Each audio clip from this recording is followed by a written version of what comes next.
ये कहानी है एक पिता और बेटी के प्यार की, एक इंसान की इंसानों के प्रति इंसानियत की और कुछ ऐसी सच्चाइयों की जिसे किसी भी देश की सरकार दुनिया के सामने नहीं आने देना चाहती। कहानी शुरू होती है सन 1980 से, जहां पर एक टैक्सी ड्राइवर को दिखाया जाता है जिसका नाम किम है। किम रात को घर वापस आता है। दरअसल वो एक किराए के घर पर रहता है और उसका इस दुनिया में उसकी बेटी के अलावा कोई भी नहीं है, क्योंकि उसकी पत्नी गुजर चुकी है। और जब वो घर आने के बाद अपनी बेटी को देखता है तो उसके सिर पर एक घाव का निशान होता है और वो समझ जाता है कि मकान मालिक के बेटे ने उसे मारा है। वो गुस्से से उनके घर जाता है, लेकिन इससे पहले कि वो कुछ बोल पाता, वहां पर जो उसकी ओनर होती है वो कहते हैं कि तुम्हें अपनी बेटी को कुछ सिखाना चाहिए, देखो उसने मेरे बेटे का क्या हाल किया है। दरअसल उसके बेटी को भी किम की बेटी ने बहुत बुरी तरह से मारा होता है और इसके बाद वो बोलते कि तुमने पिछले 4 महीनों से किराया नहीं दिया और तुम्हारा किराया अभी 20,000 रुपये ड्यू है। इस बात से किम परेशान हो जाता है। वो सॉरी कहता और वापस अपने कमरे में आ जाता है, लेकिन वो अपनी बेटी को अपनी परेशानी नहीं दिखाता क्योंकि वो उससे बहुत प्यार करता है। और जब उसकी बेटी सो जाती है तो वो रेडियो पर सुनता है कि साउथ कोरिया में मार्शल लॉ लग चुका है। दरअसल साउथ कोरिया में आजकल दंगे चल रहे होते हैं, इसीलिए यहाँ पर मार्शल लॉ लगा दिया गया है। मार्शल लॉ का मतलब ये होता है कि पूरे देश को अब पुलिस या पॉलिटिशियन नहीं बल्कि आर्मी कंट्रोल करेगी। और ऐसे माहौल में लोग बहुत कम घर से बाहर निकलते हैं क्योंकि किसी की भी जान को खतरा हो सकता है। और किम इस बात से परेशान हो जाता है क्योंकि वो जानता है कि कल से उसकी आमदनी और भी कम हो जाएगी। और अगले दिन किम जब एक रेस्टोरेंट में खाना खा रहा होता है तभी वो दूसरे टेबल पर बैठे कुछ टैक्सी ड्राइवर्स की बातें सुनता है। उनमें एक टैक्सी ड्राइवर बहुत खुश होता है। वो कहता है कि आज मुझे खास सवारी मिली है जिसे मुझे गोंगजू शहर ले जाकर वापस लाना है और बदले में मुझे 20,000 रुपये मिलेगी। उसके दोस्त पूछते कि कौन है, वो बताता है कि एक फॉरनर है। उसके दोस्त पूछते कि तुम उसकी भाषा जानते हो, वो बताता है कि मैं यूएस मिलिट्री कैंप के आस पास पला बड़ा हूँ, इसीलिए मैं उनकी भाषा समझ भी सकता हूँ और उन्हें समझा भी सकता हूँ। बस मैं खाना खाऊंगा और सीधा थिएटर जाऊंगा जहाँ से मुझे उस सवारी को रिसीव करना है। दूर बैठा किम सब कुछ सुन रहा होता है। किम को अगर सवारी मिल गई तो उसके घर का रेंट जो कि 20,000 4 महीने का बाकी है वो पूरा का पूरा एक बार में चुकता हो जाएगा। इसीलिए किम उस टैक्सी ड्राइवर से पहले खुद वहां पर पहुंच जाता है। थिएटर के बाहर पहुंचने के बाद वो अपनी सवारी को पहचान लेता है क्योंकि वहां पर एक ही फॉरनर होता है, इसका नाम पीटर होता है। वैसे तो एक जर्मन है लेकिन पिछले 8 सालों से एक रिपोर्टर के तौर पर ये जापान में काम कर रहा है और जापान में से पता चला था कि साउथ कोरिया में स्टूडेंट्स ने सरकार के खिलाफ मोर्चा निकाला है, इसीलिए यहाँ पर इस रिपोर्ट को खबर करने के लिए आया क्योंकि उसे ये भी बताया जाता है कि इस खबर को पूरी दुनिया से छुपाया जा रहा है और अब पीटर इस खबर को पूरी दुनिया के सामने लाना चाहता है। पीटर के साथ साउथ कोरिया का एक रिपोर्टर भी होता है और उसी रिपोर्टर ने उससे बताया होता है कि जो खबर उसे चाहिए वो उसे यहाँ नहीं बल्कि गोंगजू में मिलेगी और इसीलिए पीटर गोंगजू जा रहा होता है। यहाँ पर किम अपनी टैक्सी लेकर पहुंच जाता है। पीटर के साथ जो यहाँ का साउथ कोरिया का रिपोर्टर है वो टैक्सी देखकर बोलता है कि मैंने प्राइवेट टैक्सी मंगाई थी और तुम्हारी टैक्सी प्राइवेट नहीं है। किम उन्हें झूठ बोल देता है कि प्राइवेट टैक्सी सारी बिजी थी इसीलिए मुझे भेजा गया है। पीटर अपने दूर साउथ कोरिया के रिपोर्टर से पूछता है कि समझ पाएगा जो मैं कहूँगा, क्योंकि उसे साउथ कोरिया नहीं आती, वो सिर्फ इंग्लिश बोल सकता है। उसका दोस्त कहता है कि हाँ मैंने टैक्सी कंपनी को सब कुछ बता दिया था और वो किम से पूछता है कि तुम्हें इंग्लिश बोलनी आती है। किम वहाँ पर टूटी फूटी इंग्लिश बोलता है और वो अपने साथ पीटर को टैक्सी में बिठाकर वहां से निकल जाता है। और अगले पल यहाँ पर वो टैक्सी वाला आता है जिसे सच में बुक किया गया था, पर अब बहुत देर हो चुकी है क्योंकि किम पैसेंजर को लेकर उड़ चुका है। किम रास्ते में पीटर को बताता है कि पहले सऊदी अरब में टैक्सी चलाता था और वहां से पैसे कमा कर वो यहाँ आया और उसने टैक्सी खरीदी। पीटर भी इंग्लिश में उससे बात करता है लेकिन किम को कुछ भी समझ नहीं आता। किम कहता है कि अगर आपको मुझसे बात करनी तो आपको धीरे धीरे बोलना पड़ेगा और पीटर समझ जाता है कि इसे इंग्लिश बहुत कम आती है। ये दोनों के दोनों गोंगजू के बॉर्डर पर पहुंच जाते जहां पर बैरियर्स लगे होते उन लिखा होता है क्लोज्ड, यानी कि यहाँ से आगे जाना मना है। पीटर अपने बैग से कैमरा निकाल कर सब रिकॉर्ड करना शुरू कर देता है। किम को नहीं पता कि वो रिपोर्टर है। पीटर किम को कहता है कि आगे चलते रहो, रुको मत, और किम अपनी टैक्सी को बैरियर क्रॉस करके आगे निकल जाता है। लेकिन कुछ ही दूर जाने के बाद वो देखते है कि वहां पर आर्मी की टुकड़ी होती है। पीटर से इंग्लिश में बोलता है कि मत बताना कि मैं रिपोर्टर हूँ, लेकिन उसे कुछ भी समझ नहीं आता कि पीटर ने क्या बोला है। आर्मी का एक सिपाही किम के पास आता, वो कहता तुमने रास्ते में बैरियर्स नहीं लेके तुम यहाँ तक कैसे पहुंच गए? किम कहता है कि मेरे पास एक पैसेंजर है, इसे गोंगजू जाना है। आमिर का सिपाही कहता है क्या तुम मारना चाहते, तुम्हें यहीं से वापस लौटना होगा। और किम अपनी टैक्सी को वहां से वापस घुमा लेता है। और जब वो कुछ दूर पहुंचते तो पीटर उससे पूछता है कि रास्ता भी गोंगजू जाता है। किम कहता है कि हम गोंगजू नहीं जा सकते क्योंकि आमिर ने रास्ता बंद किया हुआ है, हम वापस शोल जा रहे जहां से हम आए थे। पीटर से कहता है कि अगर तुम गोंगजू मुझे नहीं ले गए तो मैं तुम्हें एक भी पैसा नहीं दूंगा। किम पीटर से पूछता है कि तुम्हारे पास एक कैमरा कैसा है, तुम गोंगजू क्यों जाना चाहते हो? पीटर इस बात से इरिटेट हो जाता है। वो कहता है तुम सिर्फ मुझे गोंगजू पहुंचा दो, what I am doing there it's none of your business. और इस पूरी लाइन में किम को सिर्फ एक ही वर्ड समझ आता है और वो होता है बिजनेस। वो कहता है क्या तुम बिजनेसमैन हो? पीटर को इस बात पर हंसी आती है। वो कहता है हाँ मैं बिजनेसमैन हूँ। और आप किम यहाँ से थोड़ा सा आगे जाकर एक किसान से पूछता है कि मुझे गोंगजू जाना है, क्या गोंगजू जाने का कोई दूसरा रास्ता है? वो किसान बताता है कि हाँ पहाड़ों से कच्चा रास्ता गोंगजू जाता है, तुम वहां से जा सकते हो। और किम पीटर को उसी रास्ते से लेकर गोंगजू की तरफ बढ़ जाता है। लेकिन उसकी किस्मत एक बार फिर उसका साथ नहीं देती। कुछ ही दूर जाने के बाद वहां पर एक और चेक पोस्ट होती है जहां पर आदमी खड़ी होती है। किम अपने मनी मन में कहता है कि शायद ये लोग मुझे पैसे नहीं कमाने देंगे। और टैक्सी से उतरकर आर्मी ऑफिसर से बात करता है। वो कहता है मेरे साथ एक अमेरिकन बिजनेसमैन है जिसे मैं अभी एयरपोर्ट से लेकर आ रहा हूँ। ये एयरपोर्ट से देश वापस जा रहा था लेकिन ये अपने कुछ डॉक्यूमेंट्स गोंगजू शहर में भूल गया और अगर इसे वो डॉक्यूमेंट्स नहीं मिले तो ये कभी भी अमेरिका नहीं जा सकेगा और हमें इसे वापस इसके देश भेजना हुआ, इसलिए मुझे गोंगजू जाना बहुत जरूरी है। वो आर्मी ऑफिसर कंफ्यूज हो जाता है पर वो फाइनली इन्हें आगे जाने की परमिशन दे देता है और साथ ही साथ इन्हें ये भी बताता है कि वहां पर दंगे चल रहे, तुम्हें जल्द से जल्द वापस आना होगा। किम ये सुनकर हैरान होता है लेकिन फिलहाल वो यहाँ से आगे बढ़ जाता है और कुछ ही दूर जाने के बाद वो टैक्सी रोककर पीटर से कहता है कि अब तुम्हें पैसे देने होंगे, नहीं तो मैं यहाँ से आगे नहीं बढ़ूंगा। पीटर उसे आधे पैसे देता है और कहता है कि आधे पैसे वापस जाने के बाद, यानी कि जब तुम वापस मुझे सियोल छोड़ दोगे। किम को भी उसकी बात माननी पड़ती है और ये दोनों की दोनों अब गोंगजू शहर में पहुंच चुके जहाँ पर चारों तरफ सन्नाटा है। और तभी एक ट्रक इनकी गाड़ी के आगे रुकता है जिसमें बहुत सारे कॉलेज स्टूडेंट्स होते हैं जो प्रोटेस्ट कर रहे होते हैं। पीटर इन्हें देखकर अपना कैमरा निकालता और इन्हें शूट करना शुरू कर देता है और किम को यहाँ पर समझ में आ जाता है कि ये बिजनेसमैन नहीं बल्कि एक रिपोर्टर है। कॉलेज स्टूडेंट को पता चलता है कि एक रिपोर्टर है तो खुश हो जाते हैं। दरअसल ये भी चाहते हैं कि जो कुछ भी यहाँ पर चल रहा है उसके बारे में दुनिया को पता चल सके। यहाँ पर एक लड़का होता है जिसका नाम ब्रूस होता है, जिसे इंग्लिश आती है और वो पीटर से बात करना शुरू करता है। ब्रूस पीटर को बताता है कि हम हॉस्पिटल जा रहे हैं जहाँ पर जख्मी है। पीटर कहता है कि मैं तुम्हारे साथ चल सकता हूँ। वो कहते हैं कि हाँ और पीटर भी उनके साथ उनके ट्रक में चढ़ जाता है। किम भी अपनी कार से उनके पीछे जा रहा होता है लेकिन जैसे उसे मौका मिलता है वो वहां से निकल जाता है क्योंकि वो इन सब लफड़ों में नहीं पड़ना चाहता।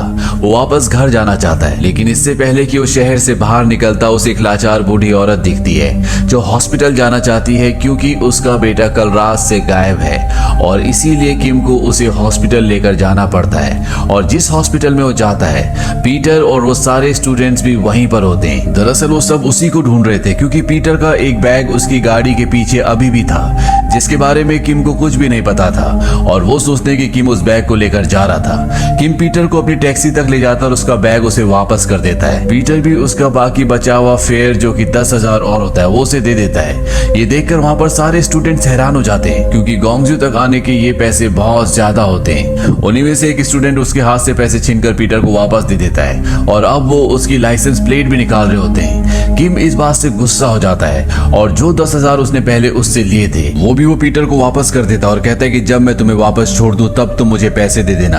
और अब ये दोनों यहाँ से निकल जाते हैं लेकिन इनके साथ अब ब्रूस भी होता है क्योंकि ब्रूस को इंग्लिश आती है। पीटर ने उससे अपने साथ चलने के लिए कहा था ताकि वो टैक्सी ड्राइवर यानी कि किम और उसके बीच में एक ब्रिज का यानी कि ट्रांसलेटर का काम कर सके। और जब भी वापस जा रहे होते हैं तब ये देखते हैं कि शहर में एक जगह बहुत सारे लोग इकट्ठा हुए होते हैं। ये सब के सब प्रोटेस्ट कर रहे होते हैं और जब ब्रूस सबको बताता है कि मेरे साथ एक फाउंडर रिपोर्टर है जो हमारी बात को दुनिया तक पहुंचाना चाहता है तो सब के सब बहुत खुश होते हैं, सब उसके लिए तालियां बजाते हैं। पीटर इन सबको एक साथ शूट करना चाहता है इसीलिए वो पास की एक बिल्डिंग की छत पर जाता है जहां पर पहले से यहीं का एक लोकल रिपोर्टर होता है। और जब ये दोनों के दोनों ऊपर से शूट कर रहे होते हैं तभी यहाँ पर आर्मी आ जाती है और वो अंधाधुन मासूम लोगों के ऊपर गोलियां चलाना शुरू कर देती है। और ये देखकर किम पूरी तरह से हैरान हो जाता है। दरअसल न्यूज में जो भी खबरें दिखाई जा रही थी वो सब झूठ थी। न्यूज में ये बताया जा रहा होता है कि कॉलेज के स्टूडेंट्स बिना बात के प्रोटेस्ट कर रहे हैं, सरकार उन्हें मना भी कर रही है लेकिन वो मान नहीं रहे। लेकिन यहाँ पर हकीकत कुछ और ही होती है। और पीटर और जो लोकल रिपोर्टर होते हैं वो नीचे जाकर शूट करना चाहते हैं। हालांकि किम उन्हें मना भी करता है लेकिन वो नीचे चले जाते हैं। किम को भी नीचे जाना पड़ता है। पीटर जब वहां पर सबको शूट कर रहा होता है तभी वहां पर एक आर्मी ऑफिसर उसे देख लेता है। लेकिन इससे पहले कि ये इन सब को पकड़ते सब के सब टैक्सी में बैठकर यहाँ से निकल जाते हैं। किम और पीटर अब वापस जाना चाहते हैं, इसीलिए ब्रूस टैक्सी से उतर जाता है। और जैसी टैक्सी थोड़ा सा आगे बढ़ाते हैं टैक्सी खराब हो जाती है। तभी यहाँ पर एक लोकल टैक्सी आती है और ये टैक्सी वाला इन्हें अपने साथ ले जाता है। और वो किम को बताता है कि तुम्हारी टैक्सी ठीक होने में अभी 2 घंटे लगेंगे, 2 घंटे तक तुम्हें इंतजार करना पड़ेगा। और ब्रूस भी अब एक बार फिर से इनके साथ है। पर अब किम यहाँ पर बहुत परेशान होता है क्योंकि उसकी 11 साल की बेटी घर पर अकेली है और वो किसी भी कीमत पर वापस पहुंचना चाहता है। लेकिन उसे टैक्सी ठीक होने का इंतजार करना होगा।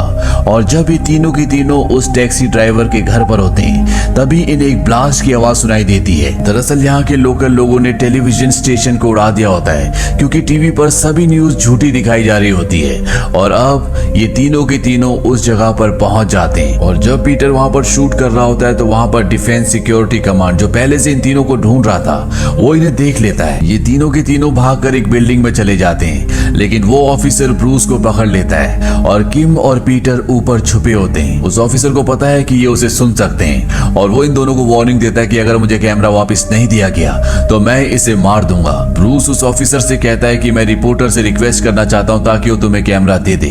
ब्रूस को पता है कि इस ऑफिसर को इंग्लिश नहीं आती और वो इंग्लिश में पीटर को कहता है कि ये कैमरा इन्हें वापस मत देना, इसमें तुमने जो भी रिकॉर्ड किया है यहाँ का जो भी सच है वो दुनिया के सामने लाना। और तभी ब्रूस देखता है कि आर्मी वाले उसी तरफ जा रहे होते हैं जहाँ पर वो दोनों छुपे हैं और वो उन दोनों को भागने के लिए कहता है। किम और पीटर वहां से भागना शुरू करते हैं और तभी उन्हें गोली की आवाज सुनाई देती है और वो समझ जाते हैं कि उस ऑफिसर ने ब्रूस को मार दिया। अब ये दोनों भागते भागते अलग हो जाते हैं और वो ऑफिसर किम को पकड़ लेता है और इससे पहले कि वो उसे मारता पीछे से पीटर उसके सिर पर हमला करता है और इस तरह से वो किम को बचाकर अपने साथ यहाँ से ले जाता है। ये दोनों वापस उसी घर में आ जाते हैं जो यहाँ के लोकल टैक्सी ड्राइवर का है और किम पीटर को सब कुछ बताता है कि कैसे उसने पैसा कमाया, कैसे उसकी पत्नी बीमार हो गई और उसका सारा पैसा उसके इलाज में चला गया। और जब उसकी पत्नी को एहसास हुआ कि उसके बचने की अब कोई उम्मीद नहीं है तो उसने किम को टैक्सी खरीदने के लिए कहा। और अब किम के पास उसकी बेटी है जो उसकी दुनिया है और वो किसी भी कीमत पर उस तक पहुंचना चाहता है। इसीलिए अगली सुबह किम यहाँ से निकल जाता है। हालांकि पीटर उसे देख रहा होता है लेकिन वो उसे नहीं रोकना चाहता। और किम जब यहाँ से अपने शहर जाने के लिए निकल रहा होता है तो जिस टैक्सी ड्राइवर का ये घर होता है वो उसे इसी शहर यानी कि गोंगजू की नंबर प्लेट देता है ताकि उसे कोई ना पहचाने क्योंकि उसे कोरियन आर्मी ढूंढ रही होती है। और अब वो अपने शहर के लिए निकल जाता है लेकिन जब वो कुछ ही दूर पहुंचा होता है तो उसे एहसास होता है कि उसे पीटर को छोड़कर नहीं आना चाहिए था और वो अपनी टैक्सी वापस घुमा लेता है। पर जब वो घर पहुंचता है तो वो देखता है कि पीटर वहां पर नहीं होता।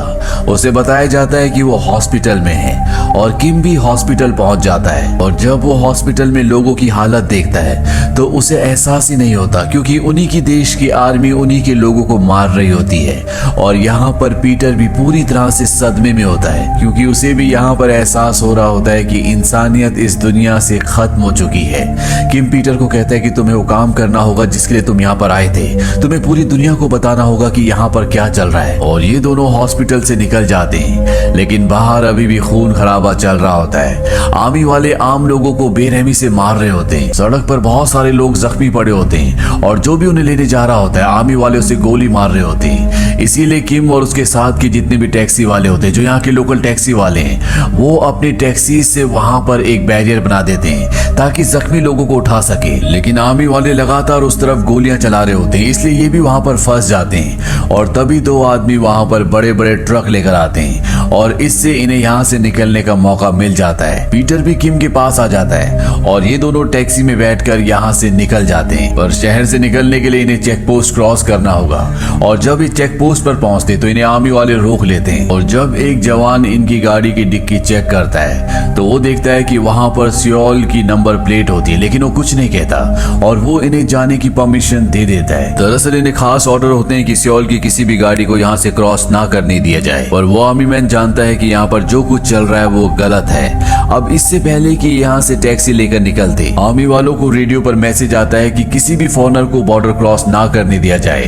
पर इससे पहले कि ये इन्हें रोक दे, किम टैक्सी लेकर यहाँ से निकल जाता है और इसके बाद बहुत सारी आर्मी की गाड़ियां इनका पीछा करना शुरू कर देती हैं। वो इन्हें मारना चाहती है, पर वहां पर बहुत सारे लोकल टैक्सी ड्राइवर्स आ जाते हैं जो इन सब की रक्षा करते हैं। वो आर्मी की गाड़ियों को रोक लेते हैं और किम और पीटर यहाँ से दोनों के दोनों सियोल के लिए निकल जाते हैं। कुछ ही घंटों बाद ये एयरपोर्ट के बाहर पहुंच जाते हैं, जहां पर ये दोनों के दोनों इनके पास जितने भी रिकॉर्डेड फुटेज होती है उन सारी रील्स को एक कुकीज के डिब्बे के अंदर छुपा देते हैं। और इसके बाद पीटर किम को उसका नाम और नंबर एक पेपर पर लिखने के लिए कहता है। वो कहते हैं कि मैं यहाँ से सीधा जापान जाऊंगा और एक बार जब यहाँ का सारा सच न्यूज चैनल्स पर टेलीकास्ट हो जाएगा तो मैं वापस तुमसे मिलने के लिए आऊंगा। मुझे तुम्हारी टैक्सी की मरम्मत भी करवानी है। दरअसल उसकी टैक्सी पूरी तरह से डैमेज हो गई होती है। किम पहले तो अपना नाम और नंबर उसे पेपर पर लिख कर देने के लिए हेजिटेट होता है, लेकिन बाद में उसे लिख कर दे देता है। अब पीटर अंदर जाता है, हालांकि उसकी कल सुबह की फ्लाइट है, लेकिन वो जापान जाने वाली पहली फ्लाइट की टिकट करवा लेता है और वापस किम के पास आता है, उसे गले से लगाता है। वो कहता है कि तुम बहुत अच्छे इंसान हो और बहुत बहादुर भी, तुमने अच्छा काम किया।